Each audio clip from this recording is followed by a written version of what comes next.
Yet this ship invokes the strongest of human reactions, a reverence unknown to the casual observer. The silhouette is so majestic and the ship is so ominous in its beauty that there's an emotionalism to it.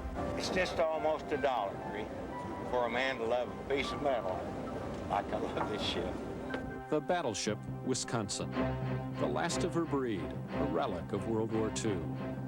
Yet some 40 years later, her crew is quick to distinguish themselves from other, more contemporary vessels. They never say, I'm off the USS Wisconsin. You'll always hear our sailors say, well, I'm off the Battleship Wisconsin.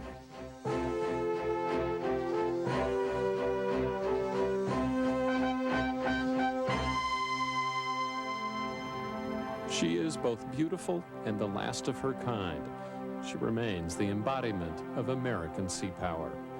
Those are the words of author, historian, and director of the Wisconsin Veterans Museum, Richard Zeitlin. And the ship is really a remarkable piece of maritime engineering. It is really a spectacular piece of equipment. I think I liken it in my book to a Ferrari sports car only 18 stories tall. It's quite a piece of equipment. There are many things you can say about this battleship. Fast, sleek, powerful.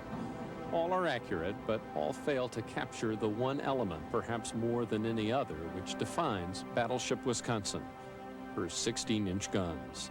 From the end of World War II to Korea and the Gulf War, these guns are the world's largest. The 16-inch gun is a rifle-like weapon. Each barrel weighs 240,000 pounds, but we're talking about a rifle nonetheless. It fires a bullet, which is called a projectile. It takes 600 pounds of powder to propel that bullet, and it can go up to 24 miles with a very high degree of accuracy. Best way I can explain it, Wisconsin bosun Tom Marshall. is lighting a stick of dynamite and just setting it down in front of you and letting it go off. Feels like somebody hits you in the chest with a sledgehammer. There's nothing that can explain the concussion that will actually peel your face back. It's just awesome. It's awesome. And the fireball that comes out,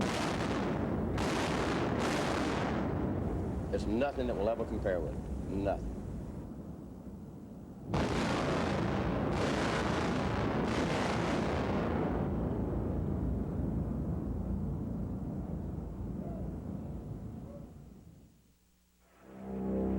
Sunday, December 7th, 1941, Pearl Harbor. The ships of the fleet, mostly battleships, are either on fire, badly crippled, or sunk. It was once thought great armadas of battleships fighting battleships would ultimately decide the fate of worlds and empires, an offensive force capable of winning decisive sea battles. This was the war plan held sacred by the Navy for nearly 50 years. The Japanese sank those grandiose war plans in a few hours. It was the airplane that actually eclipsed battleships, and right following Pearl Harbor, everybody recognized that right away. And instead of battleships being so critical in the minds of naval planners, which they had been very much so up until that point, aircraft carriers became realized as the important and consequential vessels to carry out naval warfare.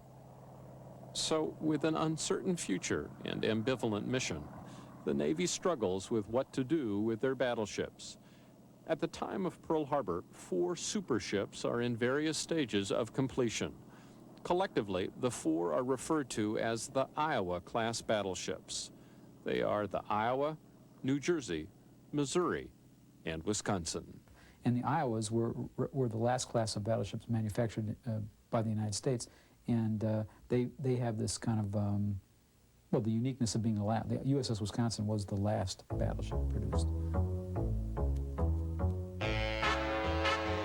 Exactly 2 years after the bombing of Pearl Harbor, the Navy launches Battleship Wisconsin.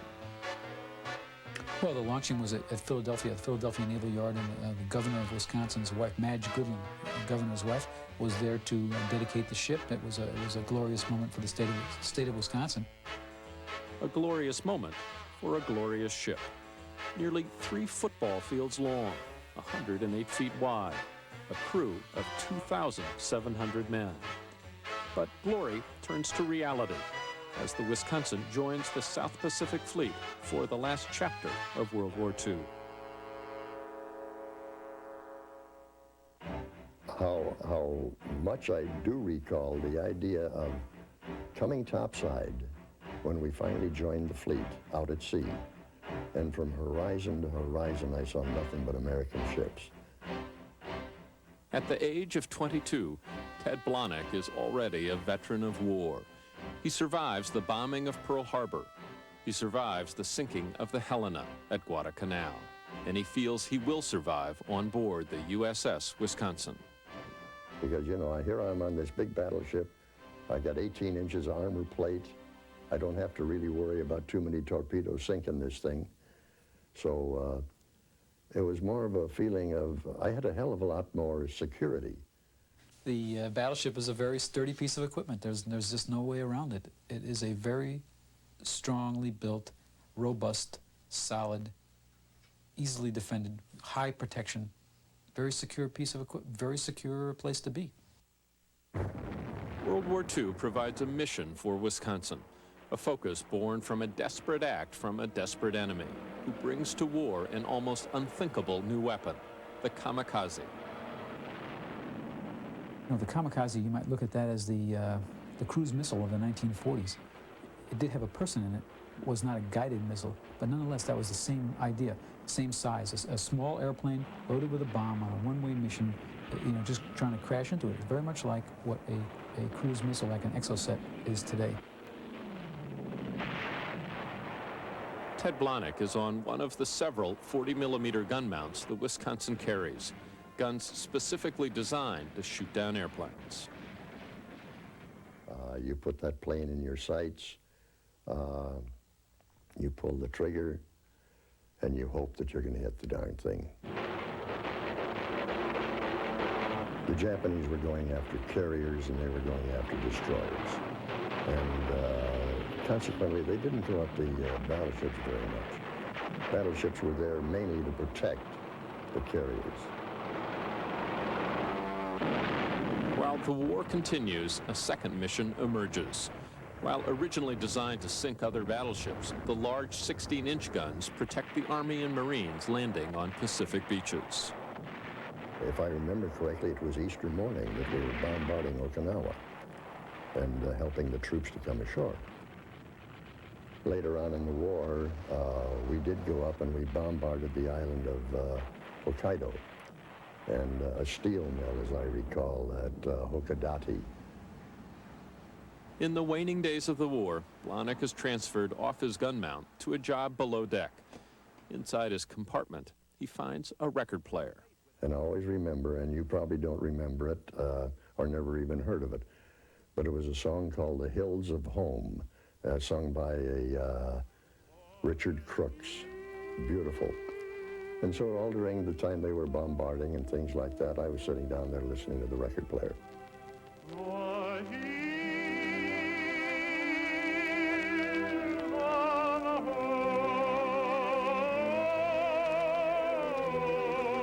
Let's face it, we were hopefully getting near the end of the war. And then it seemed strange that hear this record, The Hills of Home. And of course, what did I think of? The Hills of Home. Finally, the official announcement from President Harry Truman. I deem this reply a full acceptance of the Potsdam Declaration, which specifies the unconditional surrender of Japan. The country erupts in jubilation. The long ordeal is over. The news of peace is echoed around the world. Within a half hour, I went down to my compartment and I cried. Now, you want to call that happy? You betcha, I was happy. On her sister ship, the Battleship Missouri, General Douglas MacArthur accepts the unconditional surrender of Japan on behalf of the Allied forces. For her part in the war, the Wisconsin, who fought in such major conflicts as Iwo Jima, Okinawa, and the bombardment of Japan, receives 5 battle stars. In the 9 months she fought, the Wisconsin was never hit, and her crew never suffered any casualties. I would love to be able to say that the Wisconsin won the war, but we didn't. We were part of a big picture of those that did win the war. After the war, Battleship Wisconsin is taken out of service, decommissioned in Navy lingo, and put into storage. But peace is fragile, and within a few short years, the world turns its attention to the Korean Peninsula. Along comes the Korean War in 1950, and the battleships are one by one taken out of mothballs and sent to participate in the Korean War. It is 1950. North Korean Communist forces, with Soviet and Chinese support, surge into South Korea. What is at first called a police action quickly degenerates into war. And it was felt that the battleships, Wisconsin and the other battleships, would be able to interdict enemy supplies heading down the Korean railroad network, as well as interrupt the flow of supplies going along the roads, which are also quite near the coast, and that the battleships, Wisconsin and the others, could provide gunfire support for the troops on shore. It was, I had never quite seen anything like it. It was massive. It was, I couldn't believe that I was going to be on this ship. 17-year-old Joel Adler joins the Navy. Influenced by John Wayne movies, he thinks life on a battleship will be, in his words, a vacation. And then we sailed across the Pacific and got to sleep on the teak wood decks and look up at the starlit night, and it was dreams of glory until we got to Korea, which was very extremely cold. It was bone-chilling. There were no bands, no John Wayne anywhere to be seen, and some of them were shooting at us. Adler's job is to shoot back. The combination of noise, cold, and nearly constant battle makes life on the Wisconsin miserable. Everybody was in extreme fatigue to the point where you were afraid to, you never touched anybody to wake them up to relieve you. And you had to wake them up very carefully because they'd usually wake up and punch anybody that was near them. It was an extremely difficult situation. Yet, this is war, and the Wisconsin is involved in combat almost daily. March 15th, 1952. Wisconsin is close to the Korean shore. We went in apparently too far, and they had 3 close misses, and the 4th round hit us, and we had some casualties. Not fatal. One of the 3 casualties is Joel Adler. I had said we're going to take a hit, and I tried to release the belt that I was strapped with and couldn't. And at that point, it hit below me, about 50 feet down on the deck where the gun mounts were, and spritzed shrapnel pieces all over. The gun captain himself, from my knowledge, it landed between his feet, and he was completely peppered with this, and I had gotten it in the eye. Adler's injuries turn out to be minor, and he returns to duty quickly. This is now the second war that the battleship was in, and this is the first casualties they had ever taken, and the damage was quite minimal. There's a picture, you can see the hole in the deck, but the shell, of course, could not penetrate any of the armored decks below. The war ends with no clear victor. This time, there is no ceremony on the deck of a battleship. The results of the support mission of Wisconsin and the other battleships in Korea was an inconclusive one. It certainly hurt the North Koreans. It certainly interrupted the flow of supplies. It certainly made the flow of supplies more difficult for the enemy, but it could not stop the flow of supplies. And it was just, you felt frustrated. You felt like, what was it all for? You know, all these guys died. So I basically, I think you grow up, and all the things that you learned and took for granted, now you understood what the world is like and how harsh and uncaring everything is. After the Korean War, Battleship Wisconsin remains in service and tours world ports on goodwill missions. She also trains a new generation of sailors and officers. Yet what a hostile enemy couldn't do in 2 wars is nearly accomplished by a ship from her own Navy in an event witnessed by Jim Wyrick. Well, we were steaming at sea 64 miles off of Norfolk, Virginia, and we were approaching a heavy fog bank. And upon entering that Y, I was sitting up turret 2 drinking coffee and chatting with the other gunner's mates, and all of a sudden we felt a big jolt, just like he took a big chunk and peeled it around to the starboard side, and destroyer Eden, we went almost completely through it. The destroyer Eaton is nearly sunk. Badly damaged, the Wisconsin limps back to port. Immediately, the Navy starts to repair the Wisconsin using parts from the unfinished battleship Kentucky.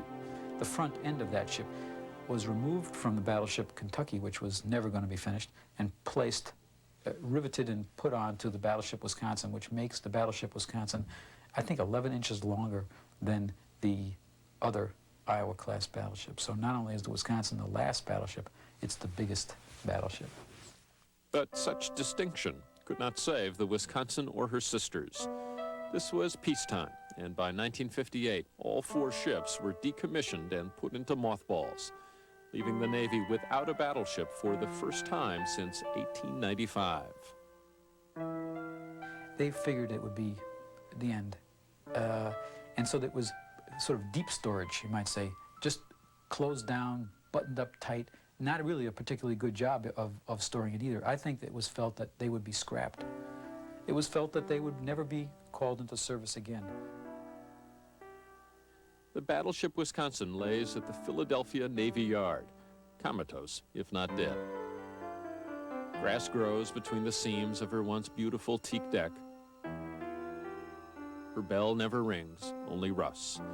The decades roll by, the 50s, the 60s, the 70s, and Wisconsin is oblivious to a changing political climate.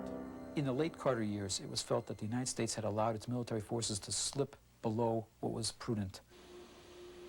Particularly in the Navy, where the number of ships had gone down to just remarkably few. But it was not until the Reagan years and a new commitment to the military that the Navy started to think the unthinkable. Bring back the battleships. Bring back Wisconsin.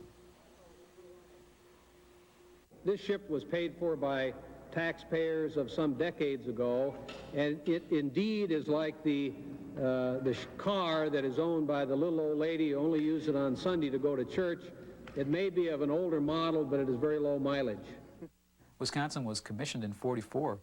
It only served 1 year in World War II. Then it was not long after World War II, it was decommissioned, brought back for 2 years during the Korean War, and then a year after the Korean War, it was decommissioned again. It had had a very short life. There was a lot of useful service left on the hull and machinery. Many think bringing the Wisconsin back is folly. Too expensive a move for what is called a World War II museum piece. Yet the decision is made. After decades in mothballs, Wisconsin is towed to a shipyard in Mississippi. Work begins to transform her into a contemporary naval war machine, complete with an array of modern weapons. The price tag is $385 million. Modern electrics, upgrading the engines with modern fuels, less pollution, better living conditions, air conditioning, Tomahawk missiles, enormous shipbuilding project. October 22nd, 1988. The last battleship returns to the fleet. I hereby place United States ship Wisconsin in commission. God bless and Godspeed to all who sail in her.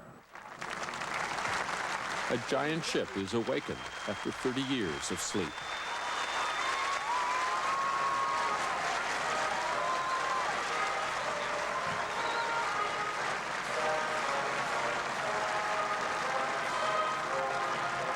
Captain, the watch is set. The ship is manned. Crew is at quarters. Request to bring the ship to life. Bring the ship to life. Aye, aye, Captain. Ship's company, bring the ship to life.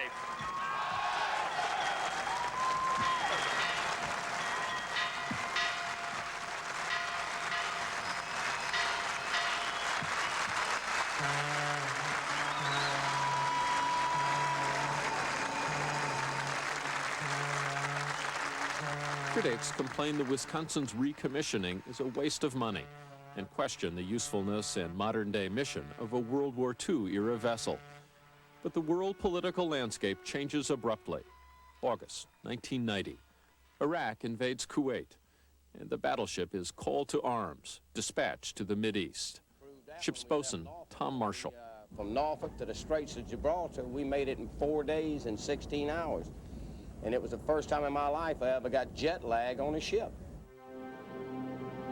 January 1991. Diplomatic efforts fail. Battleship Wisconsin coordinates the first strike of the war and launches Tomahawk cruise missiles into Baghdad. Recommend execute plan 10, Captain. Execute 10. Execute plan. 9, 8, 7, 6, 5, 4, 3, 2, 1. Launch. Missile away! Yes, sir. In Baghdad, the world watches as CNN correspondent Bernard Shaw reports the first moments of the war. The skies over Baghdad have been illuminated. We're seeing bright flashes going off all over the sky. This is extraordinary. You're first watching launch like, wow, that's... Rick Steckel is a member of the Wisconsin crew. Like, wow, that's really neat. You know, you're seeing this thing fly, and then you start thinking this thing is actually going somewhere to destroy something. Then different thoughts race through your mind. You're thinking, I can't believe this missile is actually going to go and blow up some building 400 or 500 miles away. Just the thought of it flying to actually go destroy something kind of makes you sick. The Iraqis had never seen what a battleship could do. And when Desert Storm started and we shot all our missiles, then we eased on up north and started popping loose with our 16-inch guns. And within 4 or 5 days, after shooting 16-inch rounds day and night, the next thing you know, the enemy just disappeared. They went 23 miles inland just to get away from this big thing. Shades of the old battleship, 54-year-old shells which were designed to fight Hirohito, are now bombing the troops of Saddam Hussein. Look right here, date of manufacture, 1937 is when the projectile was manufactured. Shades of the new battleship. An unmanned remote-controlled model airplane is equipped with a camera. The gunners can now actually see their targets over the horizon. It would be similar to people who are watching the war here at home. You're watching us shoot at something, and you know it's you shooting because you feel the presence, the gun shoot, the whole ship shakes. Then you wait 40, 50 seconds on a monitor, you see your shells landing in on this area you're shooting at. But it's like watching kind of like watching a TV show. We were the only ship in the world that had the enemy surrender to that plane. When the plane would come over, the enemy knew that there was 16-inch rounds right behind it because we were using it for spotting. It's got an infrared camera on it. And we actually have it on tape, the Iraqis waving a white flag at that plane so we wouldn't shoot at it. The Iraqis were scared to death of this ship. It played a major role in the events of the Desert Storm conflict. And for all the criticisms that people heap on the battleships, the fact is it did work.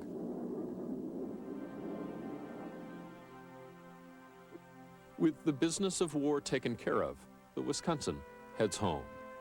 America is waiting to give you a homecoming, the strongest one I think we'll ever witness since VE Day, VJ Day, 1945. Nearly 10,000 people welcome the Wisconsin home to Norfolk, Virginia.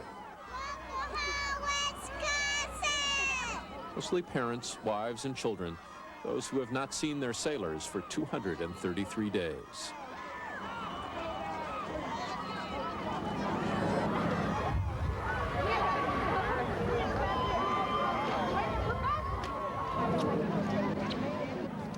Yet, amid the celebration, rumors circulate that the Congress is considering yet another decommissioning. Many dismiss it, especially following such a successful performance in the Gulf War. Yet by mid-1991, it becomes official. The Wisconsin is scheduled for decommissioning yet again. With the end in sight, the Wisconsin invites former crew members, those from World War II and Korea, to join those from Desert Storm for an Atlantic Ocean farewell cruise. 37 years since I've been on this vessel. Thank you. And for many of the older veterans, this is an opportunity to revisit what was perhaps the most significant time of their lives. I almost fell down and kissed the deck because I was happy to be back. War on a battleship, the common rite of passage that these men took through life. Well, I choked up, but this ship was good to me. It was good to me, too. I came on here, a youth, a boy, and I left a man. Oh, yeah. Yet at a reported $1 million a day operating cost, the Congress tells the Navy the battleship has got to go. I'm a sentimental old fool. I mean, you get attached to a ship. You fall in love with it, you know. I mean, you go home on leave for 2 weeks, and when you come back, you kiss the deck because you're so glad to be back aboard your ship. So what I did, I chose to retire early. I'm retiring on the 9th of August, just so I won't have to watch her go out of commission. It would break my heart. It's like seeing your best friend die. It would break. I could not stand it. I don't even know if I can come to the decommissioning ceremony. I don't even know if I can do it. Getting a little weary-eyed here now. All right, bud. March off the crew. September 30th, 1991. After only 3 years since her rebirth, including the Gulf War, Battleship Wisconsin is decommissioned, sentenced to a mothballed existence of undetermined length. Many speculate that a ship built for World War II, no matter how modernized, no matter how successful in war, will never again find a niche in the modern Navy. And so her sailors march off her decks, perhaps forever, marking the end of an era in naval history.